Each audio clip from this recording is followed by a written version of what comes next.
Quel est le point commun entre ces barquettes de fraises, ces cagettes de pommes de terre, ces bourriches d'huîtres ou encore cette boîte de camembert? Vous ne le savez pas, mais toutes sont faites en peuplier, une essence reconnue pour ses qualités. Le bois permet un petit peu d'aérer et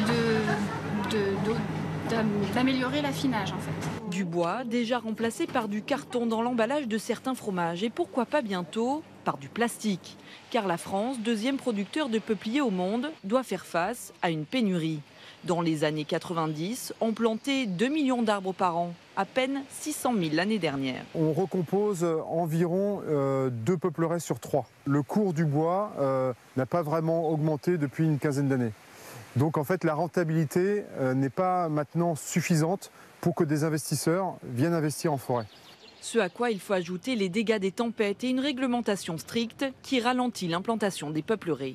À ce rythme-là, c'est toute la filière et ses 20 000 emplois qui sont menacés. Car si le peuplier est principalement utilisé pour les emballages légers, on le trouve aussi dans la construction et dans la fabrication de contreplaqués. Enfin, 10% de notre production est destinée à l'export.